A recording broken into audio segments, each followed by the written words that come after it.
How is everyone this morning? Great. Wait a minute. I heard two greats and no one else said anything else. Let's start this one more time. How is everyone this morning? Great. There you go. Now you're awake. Hopefully you're taking this course because you went to 3 credits, but I hope the big reason you're taking it is hopefully the subject matter this morning, adapting business in a changing market. Do we agree that our market has changed? So, we definitely think the market has changed. Well, I'm going to start with a little visual.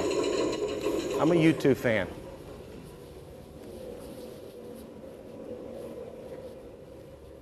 It's called the housing roller coaster, starting in 1890. When I saw that illusion in that YouTube, what it kind of brought home to me, I've been in the business 24 years now. Did you see ups and downs there? That's our market. As I said today, what we want to start is a little bit of a treasure hunt. And one person had already said it today, said, I'm looking for new ideas. What we just kind of briefly talked about was, in 2001 and 2006, and these are a lot of my opinions, you didn't have to be good. You can add the next phrase to me. You just had to be there. You have to be great and be there now. And you're going to have to work harder. Would you agree with that one? Are you working harder right now in this market than if you've been in the market for a while? Are you working harder? A good hockey player plays where the puck is. A great hockey player plays where the puck is going to be. That, to me, is one of the most relevant things to talk about this morning. It's here now, but it's a moving train. I remember years ago when I started in the business as a sales associate back in 1985, I kind of had this philosophy, and it was from my father-in-law. When I got into business, my father-in-law's been in business for 50-some years. I own business, and he said, as I started in the business, I went to him, and I say he has what I call a lot of blacktop knowledge.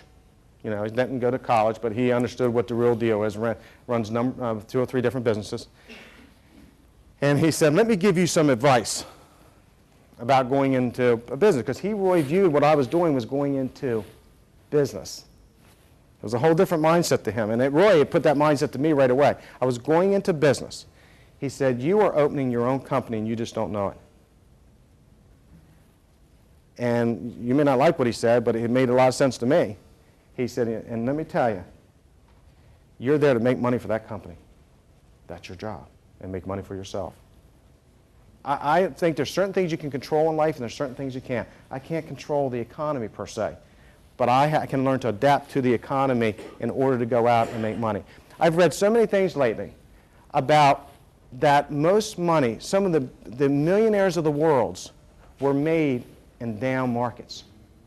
There's more money to be made now than there was before, because why? You're starting to eliminate the competition.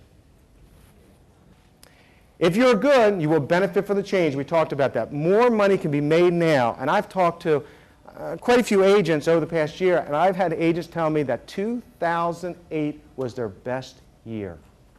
These are agents who have been in the business 10 and 15 years. When you change what you believe, you change what you do. And what would you do if you weren't afraid? How many people have been scared of the market? I've seen people paralyzed by it. Have you? Mm-hmm. I have no sense of doing that, Gene.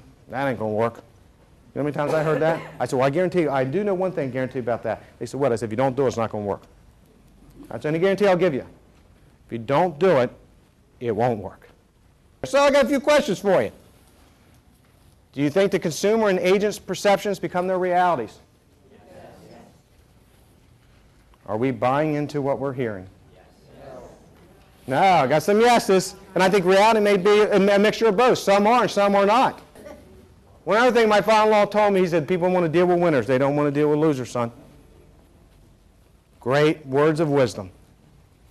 He said, because you could walk up to me and say, how's business? Oh, it's terrible. I'm not going to use you. I'm going to go find someone that I think can do the job for me. Are you looking to be a secret agent or a successful agent? I see a lot of secret agents out there. I've had some people be embarrassed to tell people what they do for a living. Especially in this market. What do you do? Oh, I sell real estate. What? I mean, speak up. Can you hear? You know, like embarrassed because they're in the business. I mean, have you seen people like that? Uncle, like they're scared. What? That's a good way to get business. Oh, I can't do business. My God. Yes, I'm in the real estate. But do you know someone who would like to buy or sell something? You know, let me come up. I mean, they're secret. They don't want to tell people they're in it. Are you galvanized by the opportunities in the market today, or are you paralyzed by them? I think there's great opportunities right now. Saw someone in the hallway. I was walking by him. We started talking, and we both said, he said, God, Gene, you know, the rates are like, 4.5. I said, yeah. I said, why isn't everyone buying? Oh, my God. I'm thinking 4.5, and is the bottom here? I don't know. People always say, gee, do you think we're at the bottom? I said, let me tell you, you know when we're going to know we're at the bottom? What? After it's gone. Okay, I'm an avid runner. Let's say I run well, but I'm an avid runner. So I started last year training for half marathons, and actually, what do I need to do to train for a half marathon? Here's a 12-week training program. Think that's important to have when you're training to get somewhere? Are you training to succeed or not? I think sometimes there is a lost art to prospecting. And what we're going to talk about in a few minutes, because we're starting to really get more of the meat, we're going to start to get in the meat now of this, is when I started a business, I remember the one word that I thought was the most important thing that someone could ask me about what I felt the key to success was. And it's different for each of us, right? Everyone has different success. But for me, I knew the key to success was prospecting. Remember, it's back to that, I want to get a yes today. I had a prospect. I didn't have a number in my head. Well, I need to talk to 25 people to get one. I didn't know what it was. If I talked to 3 people that day and got a yes, guess what? I'm happy. And yes, I have this saying called fingers in the pie. And my question always is do you always have a finger in the piece of pie? And you should have that finger in the pie every month. You could slice this up in any way you want to slice it. But I think if you're just saying, I'm going to do only open houses, or I'm only going to do one of these, and whatever ones you were going to add, there's probably 5 or 6 others you could throw on here, one's not enough. What do you associate with Lexus? Quality. Luxury. Service. What else? Anything else? Dependability. I like that one, Carol. Not that I'm picking on you, but I like that one. Now the question is, when they think of you, what do they think? And your customers think of you. What do they think about? How would they describe you? If your picture was thrown up there to your customers, how would they describe you? Because that's what you're branding who you are. Listing strategies. Be honest in your pricing. You heard me say this. You can't be someone's first love. At least let me be someone's second realtor. You overprice it, guess whose fault it is at the end of the day? Yours.